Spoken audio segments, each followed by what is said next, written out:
Bismillahirrahmanirrahim. Assalamualaikum warahmatullahi wabarakatuh.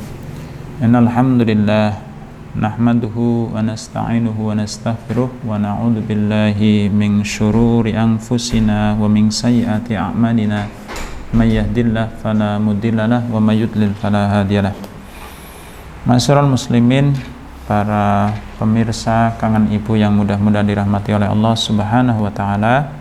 Di edisi Kangen Ibu kali ini kita akan membahas terkait bagaimana posisi harta di dalam kehidupan kita. Di dalam dua ayat Al-Quran, Allah Subhanahu wa ta'ala menjelaskan bagaimana posisi harta di dalam kehidupan kita. Yang dua ayat ini sebetulnya maknanya hampir mirip, cuman ada beberapa perbedaan dalam sisi kalimat. Yang pertama adalah apa yang difirmankan oleh Allah di dalam surat Al-Anfal ayat yang ke-28. A'udzu billahi minasyaitonir rajim. Wa'lamu annama amwalukum wa auladukum fitnah wa annallaha 'indahu ajrun 'azim. Sementara satu ayat Allah sebutkan di dalam surat At-Taghabun ayat yang ke-15. A'udzu billahi minasyaitonir rajim. Innama amwalukum wa auladukum fitnah wallahu 'indahu ajrun 'azim. Dua ayat ini mempunyai makna yang hampir sama, ma'asyiral muslimin rahimakumullah, walaupun di dalam surat Al-Anfal ayat yang ke-28 Allah menambahkan beberapa kalimat. Tetapi pada intinya Allah memberitahukan kepada kita bahwa innama amwalukum wa auladukum fitnah. Sesungguhnya harta-harta kalian dan anak-anak kalian adalah fitnah. Kemudian Allah menutup firman-Nya dengan kata-kata wa annallaha 'indahu ajrun adim. Dan sesungguhnya di sisi Allah itu pahala yang besar. Ma'asyiral muslimin, para pemirsa kangen ibu yang dirahmati oleh Allah Subhanahu wa taala, kata fitnah di dalam Al-Qur'an terulang di 39 tempat yang berbeda dan ternyata mempunyai makna yang berbeda-beda.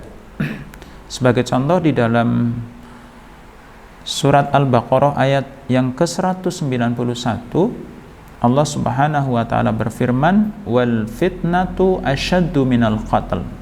Dan fitnah itu lebih berbahaya daripada pembunuhan. Dan ternyata makna kata fitnah di situ tidak sama dengan kata fitnah di dalam surat Al-Anfal sebagaimana yang kami sebutkan juga di dalam surat At-Taghabun. Karena di ayat tersebut makna fitnah adalah kemusyrikan. Sama ketika Allah berfirman di dalam surat An-Nisa ayat 91. Kullama ruddu ilal fitnati urkisu fiha. Makna fitnah di dalam ayat tersebut adalah kemusyrikan.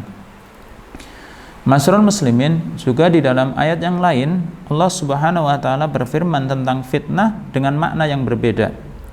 Beberapa ayat sebelum ayat yang kami sebutkan, yakni di dalam surat Al-Anfal ayat yang ke-28, di ayat yang ke-25-nya Allah Subhanahu wa taala berfirman, wattaqu fitnatan la tusibannal ladzina zalamu minkum khassah.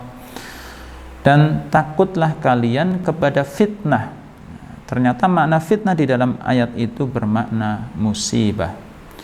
Takutlah kalian kepada musibah yang tidak hanya menimpa orang-orang yang zalim saja di antara kalian.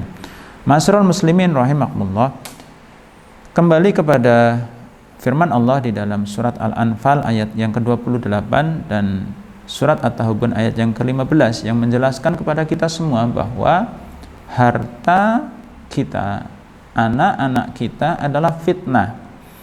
Maka makna fitnah di dalam ayat itu bermakna sebagai ujian. Yang kalau kita merenungi makna kata ujian, berarti di sana adalah kata yang netral.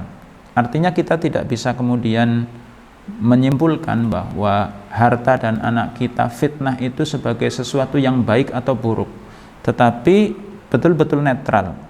Jadi harta kita, anak kita adalah ujian, sifatnya netral.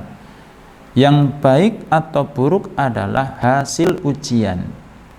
Jadi ma'asyiral muslimin rahimakumullah, ini harus kita sadari sepenuhnya. Karena sesungguhnya ketika seseorang sudah melewati ujian, dia akan mendapatkan hasilnya. Dan salah satu ujian yang Allah berikan kepada kita adalah dengan memberikan harta dan anak-anak kepada kita semua. Ma'asyiral muslimin, para pemirsa kangen ibu yang mudah-mudahan dirahmati oleh Allah. Hal ini sebagai perbandingan, karena ada sebagian orang yang kemudian mengukur kepemilikan harta juga kepemilikan anak sebagai ukuran kemuliaan. Allah sebutkan di dalam surat Al-Fajr ayat yang ke-15 dan ke-16. Fa'ammal insanu idza mabtalahu rabbuhu fa'akramahu wa na'amahu fayaqulu rabbi akraman. Dan manusia itu ketika dia diuji dengan keleluasan harta, ya, fa'amal insanu idza mabtalahu rabbuhu fa'akramahu, dimuliakan, ya, dikasih harta, maka kemudian dia berkata rabbi akraman, Tuhanku telah memuliakanku. Pada ayat selanjutnya kemudian Allah menjelaskan wa amma idza mabtalahu faqadara alaihi rizqah. Sementara ada sebagian orang yang faqadaru alaihi rizqah, dibatasi rizkinya, fayaqulu rabbi ahanan. Mereka kemudian mengatakan bahwa keterbatasan rizki itu sebagai tanda bahwa Tuhannya telah menghinakannya. Dan ma'asyiral muslimin rahimakumullah, ini tentunya adalah cara berpikir yang salah, karena kepemilikan harta, kepemilikan anak bukanlah ukuran kemuliaan.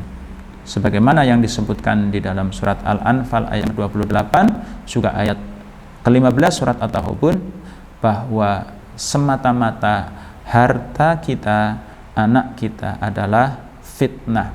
Itu yang pertama. Kemudian yang kedua, keberadaan harta, keberadaan anak bukanlah ukuran kemuliaan.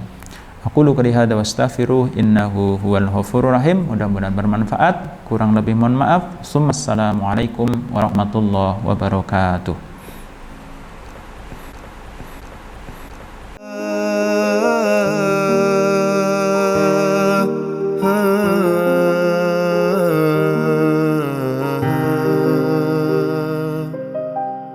تسمعني رباه تدري خلجاتي ومناجاتي تعلم يا الله لا ما في دنياهم حاجاتي تركت العبيد ما أنت تريد أريد